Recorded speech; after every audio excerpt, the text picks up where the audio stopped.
Good morning बच्चों। अपना जो दूसरा पाठ चला हुआ है राम लक्ष्मण परशुराम संवाद, उसका तीसरा पैरा देखिए। बिहसी लखनु बोले मृदुबानी, अहो मुनिषु महाभट मानी। पुनि पुनि मोहि दिखाव कुठारू, चहत उड़ावन फूंक पहाड़ू। जब परशुराम लक्ष्मण को डराने की कोशिश करते हैं अपने परसे का, अपने बल का बखान करके, तो लक्ष्मण क्या कहते हैं? हंस करके लक्ष्मण मृदु वाणी में, कोमल वाणी में, मीठी वाणी में बोले, अरे मुनि तो महाभट और मानी हैं, महान योद्धा और स्वाभिमानी हैं, अभिमानी हैं। पुनि पुनि मोहि दिखाव कुठारू, बार बार मुझे परसा दिखा रहे हैं। पुनि पुनि में पुनरुक्ति प्रकाश अलंकार है। चहत उड़ावन फूंकी पहाड़ू, और ऐसा लगता है मानो फूंक से पहाड़ उड़ाना चाहते हैं। यहाँ ध्यान रखना है, मनु मानो जनु जानो न आने पर भी यहाँ पर उत्प्रेक्षा अलंकार है। ऐसा लगता है मानो फूंक से पहाड़ उड़ाना चाहते हैं, तो उत्प्रेक्षा अलंकार आप यहाँ पर लिख सकते हो। और फूंक से पहाड़ उड़ाना ये मुहावरा है, तो मुहावरेदार भाषा है। काव्य सुंदरी में आप इसको लिख सकते हो। यहाँ कुम्हड़ बतिया को नाही, जे तर्जनी देखी मरी जाही। और लक्ष्मण कहता है इधर भी, यानी मैं भी कोई कुम्हड़ बतिया नहीं हूँ। कुम्हड़ बतिया का पौधा होता है, छुई मुई कहते हैं, जो तर्जनी उंगली को देखने मात्र से ही मुरझा जाता है, मर जाता है। यहाँ भी कोई कुम्हड़ बतिया का या छुई मुई का पौधा नहीं है जो तर्जनी को देखने से ही मर जाता है, मुरझा जाता है। कहने का अभिप्राय है कि मैं एक क्षत्रिय बालक हूँ और तुम्हारी धमकियों से, डराने से डरने वाला नहीं हूँ। देखी कुठारू सरासन बाना, मैं कछु कहा सहित अभिमाना। मैंने तुम्हारा सरासन और कुठार वाला बाणा देख करके, यानी धनुष बाण और फरसे वाला योद्धाओं जैसा वेश देख करके अभिमान पूर्वक कहा है जो कुछ भी कहा है। मैंने जो भी कहा है वो स्वाभिमान से कहा है, अनजाने में आपको नहीं टोका है। भृगुसुत समुझ जनेऊ बिलोकी, जो कछु कहु सहु रिस रोकी। और भृगुपुत्र समझते हुए और जनेऊ देख करके, तुम्हारे गले में जनेऊ देखकर और तुम्हें श्रेष्ठ ब्राह्मण पुत्र मानते हुए, जो कुछ भी तुमने कहा वो मैंने क्रोध को रोक करके, रिस रोकी, क्रोध को रोक करके सहा है। जो भी तुम कह रहे हो वो सब मैं क्रोध को रोककर सह रहा हूँ, केवल इसलिए क्योंकि तुम श्रेष्ठ ऋषि भृगु के पुत्र हो और जनेऊधारी ब्राह्मण हो। डर करके मैं सह नहीं रहा हूँ, बल्कि पूजनीय मान करके सह रहा हूँ। सुर महिसुर हरिजनु अरिगाई, हमरे कुल इन पर न सुराई। कहता है हमारे कुल में जो है, हमारे परिवार में, क्षत्रिय परिवार में, लक्ष्मण कहते हैं कि क्षत्रिय परिवार में देवता, सुर माने देवता, महिसुर माने पृथ्वी के देवता भूदेव यानी ब्राह्मण, हरिजन माने हरिभक्त, और गायें, अरु माने और गायें। इन चारों के ऊपर हमारे परिवार में, क्षत्रिय परिवार में, क्षत्रिय कुल में सुराई माने सूर, वीरता नहीं दिखाई जाती, वीरता का प्रदर्शन नहीं किया जाता। इनके साथ हम युद्ध नहीं करते, इनके ऊपर वीरता का प्रयोग नहीं करते। क्यों? क्योंकि बधे पापू, इन सब के मारने से पाप लगता है। देवताओं, ब्राह्मणों, हरिभक्त और गायें, इनके मारने से पाप लगता है। अपकीर्ति हारें, यहाँ अपकीर्ति है, हारने पर अपकीर्ति होती है। अब क्षत्रिय किसी से हारे तो उसका अपयश होता है, अपमान होता है। और ये क्योंकि सारे पूजनीय हैं इसलिए इनको मारने से पाप लगता है।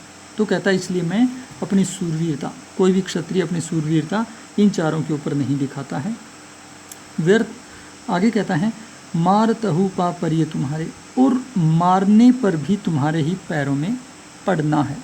यानी अगर ये चारों हमें मारें तो भी हमें इन्हीं की शरण में पड़ना पड़ता है, इन्हीं के चरणों में पड़ना होता है। यानी सब तरह से हम इनके दास हैं, इसलिए हम इनके ऊपर वीरता का प्रदर्शन नहीं कर सकते। भले ही हम इनसे ताकतवर हों तब भी हम इनके ऊपर वीरता नहीं दिखाते। कोटि कलिस समवचन तुम्हारा, व्यर्थ धरहु धनुबान कुठारा। आगे कहता है कि जो तुमने ये जो धनुष बाण और फरसा लिया हुआ है, ये बेकार में लिए हुए हो, व्यर्थ में ही धनुष बाण और फरसा धारण किए हुए हो। क्यों? क्योंकि कोटि कलिश संवचन तुम्हारा, तुम्हारे तो वचन ही, हे परशुराम जी, तुम्हारे तो वचन ही करोड़ों वज्रों के समान है। इंद्रास्त्र को वज्र कहते हैं, सबसे कठोर अस्त्र माना जाता है। तो तुम्हारी तो वाणी ही बहुत कठोर है, तुम तो वाणी ही बहुत कड़वी प्रयोग करते हो, तुम्हें ये हथियार रखने की क्या ज़रूरत है। यहाँ व्यंजना सब व्यंग्य शैली है, व्यंजना सब शक्ति है, क्योंकि यहाँ पर जो है व्यंग्य किया गया है परशुराम के कठोर वचनों के ऊपर लक्ष्मण के द्वारा।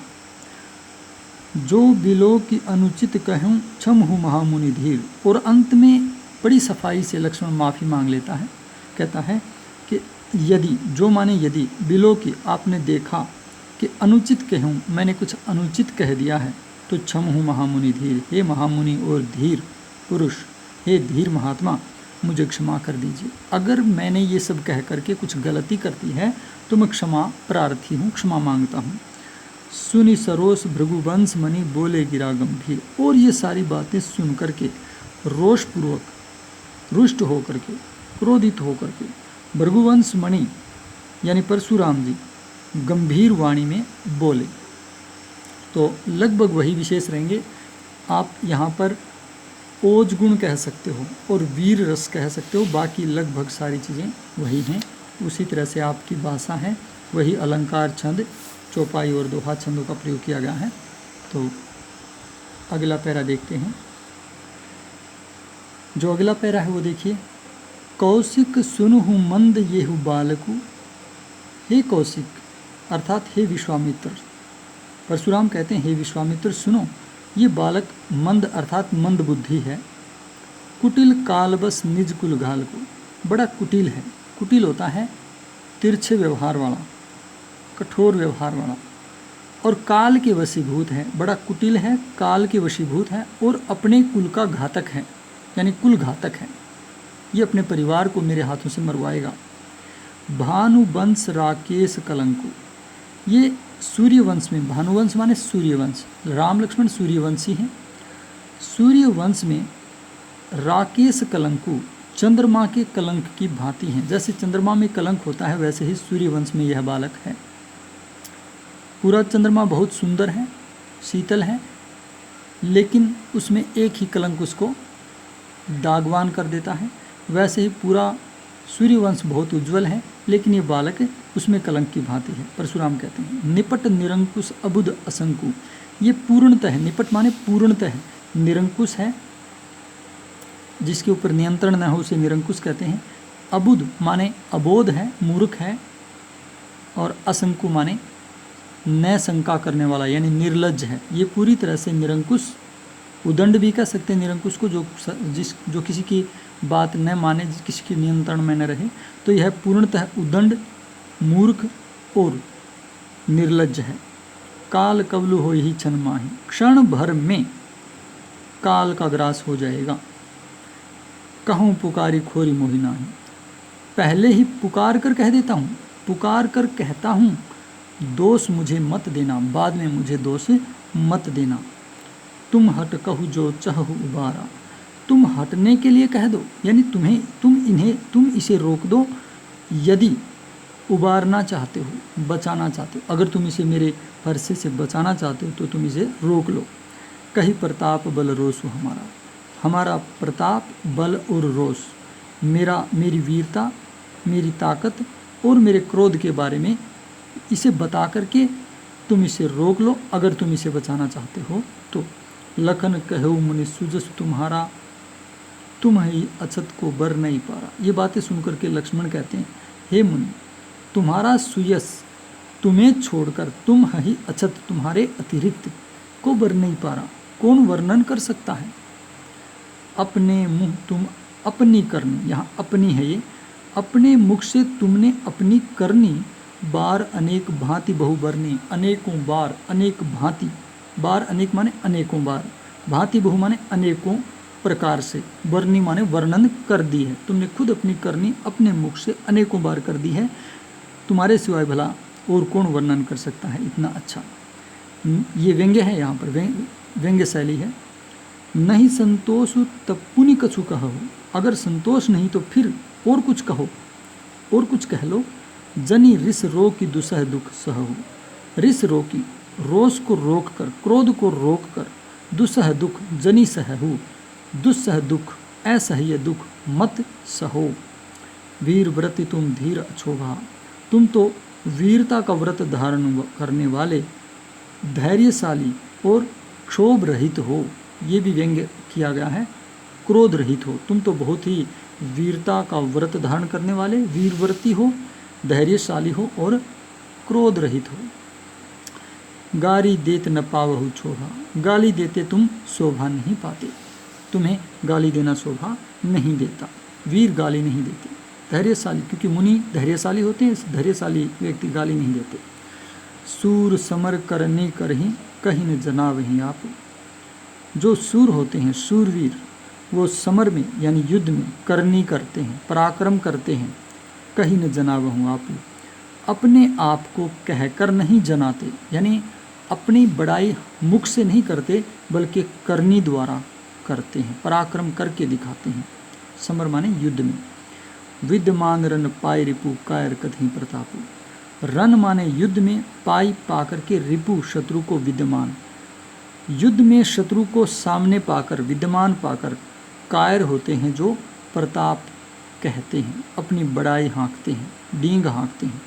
यानी कायर लोग ही शत्रु के सामने होने पर बड़ाई हाँकते हैं, वीर तो पराक्रम करते हैं, क्योंकि शत्रु सामने है, अगर वीरता है, ताकत है तो उसे मार डालो, गाली देने से क्या होता है। तो कहता है कायर ही अपनी बड़ाई किया करते हैं जबकि सामने युद्ध भूमि में शत्रु हो। तो इसलिए हे मुनि, आपको ये चीज़ें शोभा नहीं देती क्योंकि आप वीरों का वेश धारण किए हुए हो। तो इसमें भी लगभग वही विशेष होंगे आपके, वही काव्य सौंदर्य होगा। इसके अंदर भी आप वीर रस, ओज गुण कह सकते हो, व्यंग्य शैली भी है। तो अवधि भाषा, दोहा चौपाई छंद हैं, वही चीज़ें आपने लिखनी है। तो ये पूरा पैरा लिखना है, बाकी 2 पैरे अगले वीडियो में हम करेंगे। धन्यवाद।